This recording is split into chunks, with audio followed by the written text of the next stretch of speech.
Chapter 12. The original sin is to limit the is. Don't. It was an easy, warm afternoon between rain showers, sidewalks wet on our way out of town. You can walk through walls, can't you, Dawn? No. When you say no to something I know is yes, that means you don't like the way I said the question. We certainly are observant, aren't we? He said. Is the problem with walk or with walls? Yes, and worse. Your question presumes that I exist in one limited place-time and move to another place-time. Today, I'm not in the mood to accept your presumptions about me. I frowned. He knew what I was asking.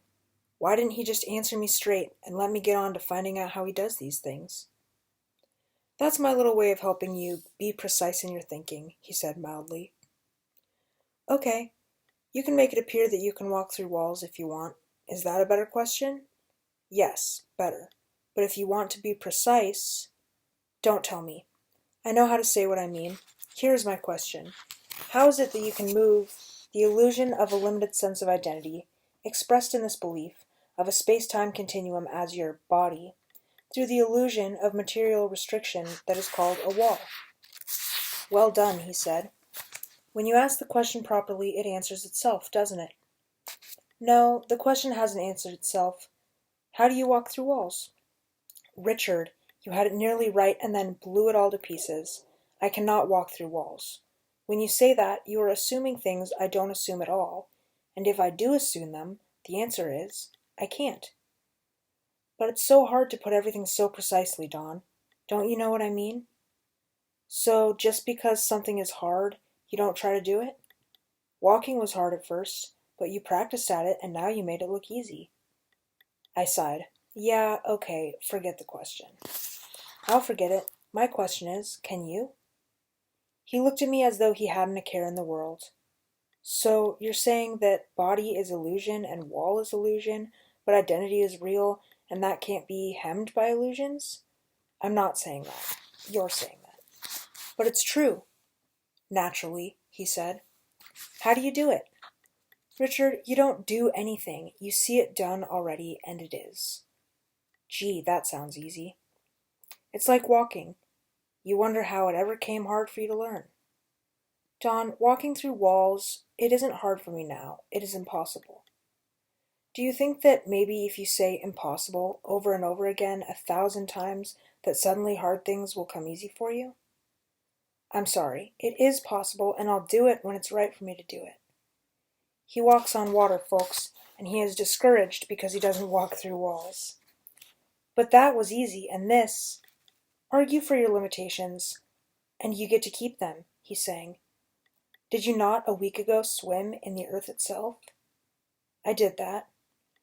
And is not wall just vertical earth? Does it matter that much to you which direction the illusion runs? Horizontal illusions are conquerable, but vertical illusions aren't? I think you're getting through to me, Dawn. He looked at me and smiled. The time I get through to you is the time to leave you alone for a while. The last building in town was a feed and grain warehouse, a big place built of orange brick. It was almost as if he had decided to take a different way back to the airplanes, turning down some secret shortcut alleyway. The shortcut was through a brick wall. He turned abruptly to the right, into the wall, and he was gone. I think now that if I had turned at once with him, I could have gone through it. But I just stopped on the sidewalk and looked at the place where he had been. When I put out my hand and touched the brick, it was solid brick. Someday, Donald, I said. Someday. I walked alone the long way back to the airplanes. Donald, I said when I got to the field, I have come to the conclusion that you just don't live in this world. He looked at me startled from the top of his wing, where he was learning not to pour gas into the tank. Of course not. Can you tell me one person who does? What do you mean, can I tell you one person who does? Me, I live in this world. Excellent, he said, as though through independent study I had uncovered a hidden mystery. Remind me to buy you lunch today. I marvel at the way you never stop learning. I puzzled over that. He wasn't being sarcastic or ironic. He had meant just what he said. What do you mean? Of course I live in this world. Me and about 4 billion other people. It's you who... Oh God, Richard, you're so serious. Cancel the lunch, no hamburger, no malt, no nothing at all. Here I had thought you had reached this major knowing. He broke off and looked down on me in angry pity.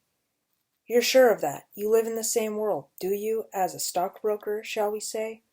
Your life has just been all tumbled and changed, I presume, by the new SEC policy. Mandatory review of portfolios with shareholder investment loss more than 50%. You live in the same world as a tournament chess player, do you? With the New York Open going this week? Petrosian and Fisher and Brown in Manhattan for a $500,000 purse?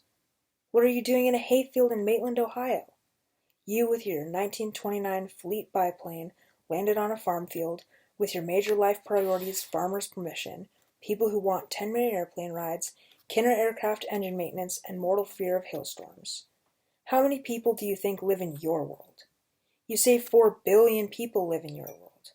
Are you standing way down there on the ground and telling me that 4 billion people do not live in 4 billion separate worlds? Are you going to put that across on me? He panted from his fast talking. I could almost taste that hamburger with the cheese melting, I said. I'm sorry. I would have been so happy to buy. But that's over and done now. Best forgotten. Though it was the last time I accused him of not living in this world, it took me a long time to understand the words where the handbook opened.